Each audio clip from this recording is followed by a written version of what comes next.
Hello, my name is Douglas Bloch. I'm an author and depression survivor. Welcome to your Depression Recovery channel, where each week we talk about practical tools and coping strategies for healing from depression and anxiety. It's a mouthful. So today we're going to restart our series, been going on for at least 6-7 years, called Back From The Brink, where I interview people who have been at the brink with serious depression yet somehow recovered. And so you're going to hear their story, in this case Richard's story, about how he descended into hell and how he rose out and got resurrected. So I've already said our guest name is Richard. Hello, Richard. Hello, We Douglas. shake hands, but this is the age of COVID. And of course, we have to start with our joke, but guess what? Richard volunteered because he thinks he's got a pretty good joke, and so did Jerry and I. So I'm going to let him start with the opening joke. Go for it. Thanks, Douglas. So, if you're American in the kitchen, what are you in the bathroom? European. Oh, wow. That's great. I wish my dad told me things like that. Well, I am a dad, so I Oh, there you have it. See? a few of those Okay, jokes all up right. my sleeve.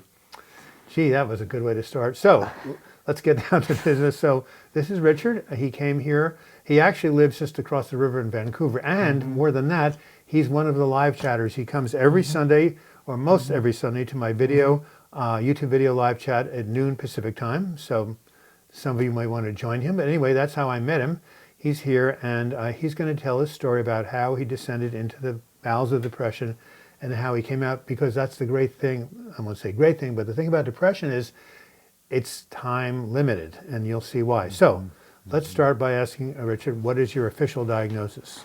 I have a diagnosis of major depressive disorder and generalized anxiety disorder, both of which I received at the same time in 2017. That was 3 years ago. Yeah, in the middle of a major depressive episode, an agitated depressive episode.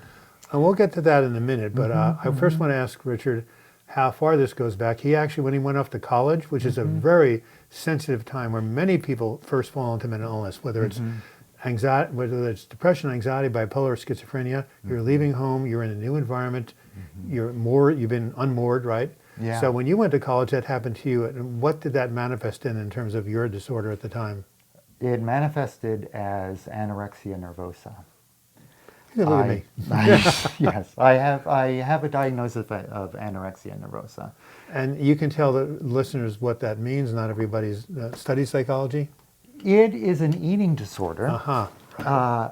I had lost weight in high school. I had lost weight, I'd started exercising, and when I went off to college, the wheels kind of came off the bus.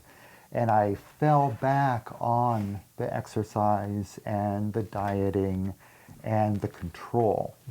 I needed that control, so that's what I relied on, and it spiraled out of control. You were in a situation where you didn't feel in control, Right. Because you were in this new environment, college. Right. Same thing happened to me. Right. I turned to psychedelics, but anyway. Yeah. So you fell back on some of these old habits, exaggerated. Of course, we know that anorexia is a very serious illness. Karen Carpenter, the great singer, died of it. And so, how did you get help, and how did you come out of it? I got help with a psychiatrist. Yeah, and with a counselor, and through talk therapy. I didn't use, I wasn't prescribed drugs, but it was talk therapy, it was cognitive behavioral therapy, exposure therapy, and it took a couple of years to really come out of it. Although, the thing is, when I think about that episode now, in light of my more recent experience with my depressive episode, I kind of frame it as a depressive episode. A lot of the symptoms were the same: the extreme agitation, the depression. So the anxiety and the depression were there within that episode. And that was a long time ago. That was 1981. And it wasn't until 2016 that I had my next episode. And now that will lead to that. So it's interesting that if you are depressed, there's a 50% chance you're going to have another episode. This took like 29 years, or not less. What was that? 19, so about 30-something years. Almost 30 years. Yeah. So anyway, so what happened in 2017 that set you off on your second episode? The first was triggered by going off to college, right? And then, so what happened in 2017? Well, previous to that, a couple of years earlier, we had a lot of trauma in the family. One of the members of my daughter, Right, of course. who has a diagnosis of bipolar, was struggling with her mental illness and also with some other demons, drug and alcohol addiction. Now, the good news of that story is that she's in recovery. She's sober and clean and has been for 5 years. So that's wonderful. And she told me it was okay if I mentioned her in the story, but during that time, it was really rough. She was really acute in her illness, and it was hard on the family. Now, by the time I had my episode, things had gotten a lot better. They had kind of resolved. But I had a sort of maybe delayed reaction You to did. it. Yeah, the stress was building up, and then maybe when she got well, you felt it was safe enough for you to just let it all out or something like, because you had to be there for her when she was ill. Right. But then after she Right. got better, suddenly now you have to deal with all that accumulated stress. Yeah, well, that's really true. And I went to the doctor because I had felt anxious and depressed. I went to my general practitioner. He gave me Zoloft and a benzo. I forgot exactly which one it was. Probably Ativan. Probably Ativan, yeah. And I had a reaction to those medicines. Probably the Zoloft. Definitely the Zoloft. You had what I had. You had akathisia, agitation, and then you told me Celexa and Lexapro, Yeah. all part of the same family. I speak about this very passionately because they almost did me in not once but twice. Yeah. And a lot of Yeah. psychiatrists don't know that with the SSRI, certain people have a sensitivity that it just completely launches them into severe agitation, which is what happened to you, right? It absolutely did. I mean, I was so wound up, I couldn't sit down. I would pace around, walk. I'd walk for miles, just anything I could do. I'd sleep maybe 3 hours a night, get up, toss and turn, and it was hell. It was hell. It was hell. It was enough to drive you crazy. It Yeah. did drive you crazy. And you wonder how you make it through something like that. Well, for me, it was like I had to take it hour by hour, minute by minute, day by day. And I know you told me that, I became suicidal. Anybody would, but you had your family and your wife and your daughter. And so obviously that was a buffer. That sense of connection helped, make you decide you wanted to stay here and somehow Yes. get through this thing. It did. That definitely helped. I turned to a lot of things. I feel like I just threw the kitchen sink at my depression. Which is what you need. Yeah, I saw a new psychiatrist who was good with medicine. He prescribed me mirtazapine, which helped me a lot.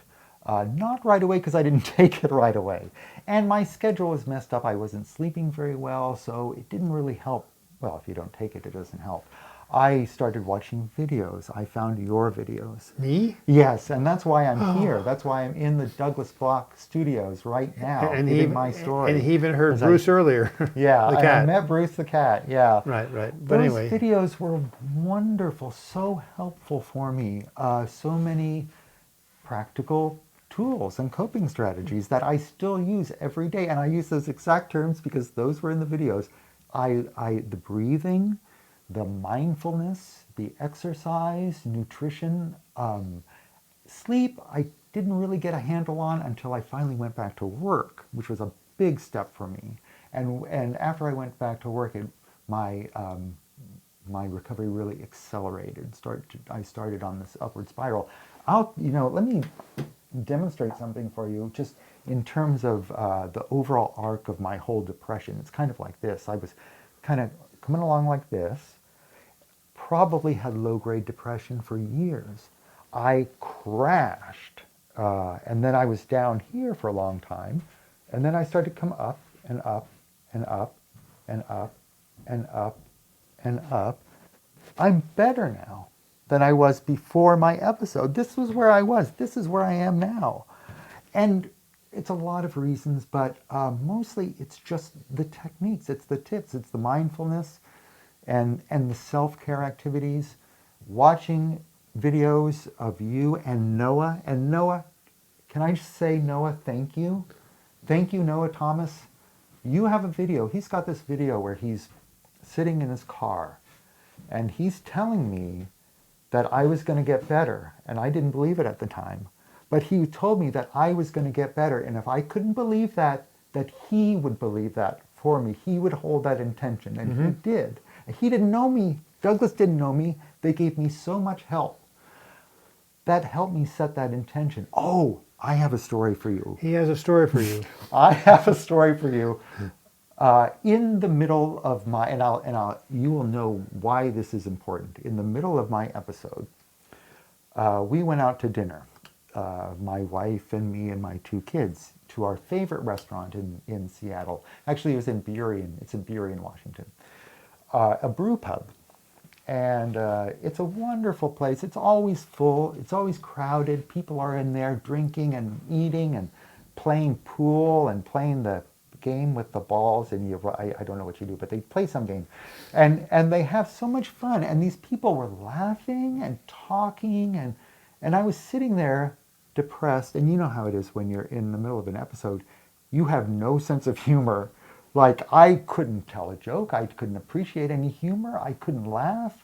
I was sitting there, and it just felt so unfair that these other people were enjoying their lives, and I could not at all. And I told myself, someday I'm going to be back here. Someday I am going to be back in this booth with my family, and I'm going to be laughing. I'm going to be having fun. And I was. You went back after you got better. Not even a year. It was Christmas of that year. This was like in the summertime. It's Christmas of that year. I went back and I was there and I was laughing and I was eating my hamburger and drinking my beer and having a great time. I had set an intention to heal in the middle of my episode. I didn't know it at the time. I didn't really have that context until I saw your video about setting an intention to heal. I set that intention. I would get better, and I did. And that reminds me of something one of my mentors used to tell me. Life responds to a made-up mind. When you set the intention to heal, you make up your mind that you're going to get better. Now, when you're really depressed, you may not believe it. Right. But it's enough to desire it. And what you need is people like Noah, his family, me, other people around you to believe it for you. Because you can't hold that hope, because that's what depression does. It robs you of hope. It makes you believe you'll never get better. But if you say, I don't think I'm going to get better, but I want to, and I pray that something may come along and help me, then you draw to yourself the support you need. I mean, so this is what I've learned. And I've been, unfortunately, had many episodes. And so I guess, you get good at it after a while. Yeah. Okay, so now that you're, yes? I'm sorry. I don't mean to, you mentioned pray. Can I mention this really quickly? Praying? Praying. Sure. As in my episode, I'm not the most religious guy in the world. I mean, like, I don't have that incredible gift of faith that some people do, like my father had. So enviable. But, I do have my own background, so I reached into my faith tradition and pulled out the most powerful prayer in the world. It's a prayer to St. Jude. St. Jude, of course. The patron saint of hopeless causes and desperate situations. Oh, I like that. Yeah, so this is a very powerful prayer. This prayer is like behind glass, You don't use this prayer unless it's emergency. You break the glass and you pray to St. Jude. And, I can't say, the heavens didn't open up and lightning didn't come down and I was, angels didn't sing and I was cured. But I think it was part of it. I mean, it wasn't until months later, really, that I prayed. And I didn't just pray it once. I prayed it over and over. I afterwards, I went like to get that prayer because I am next week, in the last third week of November of 2020, my suicide prevention website is going to go live. I've been working on this for 5 months. And there's a particular page called The Power of Prayer. And on that page, I have some of my favorite prayers, like the prayer of St. Teresa of Avila. So I want to get your prayer so I can add it. Yes. So you can tell me that afterwards. Yeah, absolutely. Because I think all of it helps. And the mindfulness, through mindfulness, I discovered meditation. And I discovered affirmations.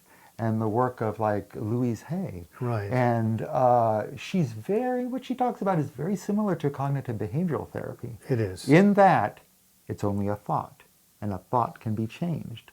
And that idea that you could easily scare yourself with any manner of things. And I would ruminate, I would worry, or you could decide not to scare yourself with any manner of thoughts, you know, and just try to be present. Just enjoy this eternal present moment, you know. So, yeah, I threw the kitchen sink at it, and I got better. Don't you like it how Richard is so animated? This man does not look like a depressed person, but I can No. guarantee you from our contact earlier that he was in the same state that I was. Lifeless. Depression is hell because it basically takes away your soul. Yes. But then, guess what? The soul never really went anywhere. It just got overlaid with this dysregulated brain. Yeah. Which is why I believe and know that people can make a recovery. And Richard is one testimony. That's why I wanted to come on to show you, what it's like to come back to life. Yeah. So, to conclude, you've shared with us some of the things that you've done to help yourself, the exercise, the prayer, the meditation. You tell me that you wake up every day feeling a sense of gratitude that you're back again. I am. I wake up happy. And it's a very kind of binary thing for me because I'm not depressed. I'm not in a depressive episode. I wake up in the morning and I get to experience another great day not being depressed. And I've had my dips. I've had, I had a small relapse when I retired. Yes. And and that's a whole nother story. It's a whole nother video we could do. But how I got out of that relapse when I retired was that I found something new to do. I basically didn't retire. I went to school. I've just got a new career. I'm in school now to be a massage therapist. And it's wonderful. I know you did that too. Yeah, what a change from being a UPS driver. Yeah. So we're going to do a new video. It's going to be called R&R. Yes. And retire and relapse, as opposed to. That's right. So get ready for this. And I say that because a number of my group members who were in their 50s and late 50s, 60s, one guy from the post office specifically crashed and burned after he retired. Someone else who's very healthy, a friend of mine, when his children left home and he retired from being a counselor, bingo, same thing. So people need something to focus on. They need a purpose. And when you take that away, which is what work provides for some people, they go south. So we'll talk about that next video. So to wrap it up, I'd like you to share one thing with the viewers. If someone's watching this and they feel the state that you were in 2017 or that I was in 1997, where we really were just in hell and saw no way out, what would you say to somebody like that? I would say, this is not the rest of your life. This is an episode. This is one chapter in your life.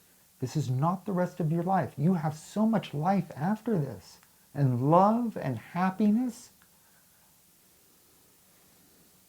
This too shall pass. Whatever it is, this shall pass. And you will get out. I promise you. I promise you. If you don't believe me, it will. And some people say to me, well, Richard, you had your wife, you had your kids, you have these people in your life. This is true. And you may say to yourself, well, I don't have these people in my life. I'm telling you, you will. If you hang on, you will. You're going to meet people. They're going to love you. People you haven't met yet, maybe people who haven't even been born yet. They're going to love you. And they're going to need you. And they're going to need you to hang on right now. I have these little God kids in my life. You have godchildren too. Oh, absolutely. Oh my gosh, I'm just so honored that I'm a part of their life right now. I get to watch them grow up. It's a joy. And I would miss it for the world. I wouldn't miss anything. I don't want to miss a minute of it. I don't want to miss a minute of anything. And I was a guy who was so depressed, for a year. And I'm out of it now. And you can too. And that's all I wanted to say. Right. And hopefully maybe I can reach someone. Maybe we can reach someone. That's People what were I telling me wanted to that, yeah. And another way of saying it, no matter how bad off you are now, this is not the end of your story. Like you said, it's a chapter in your life. You were going through the shadow of death, but you were passing through it. Passing through it. Right. All right. Well, thank you.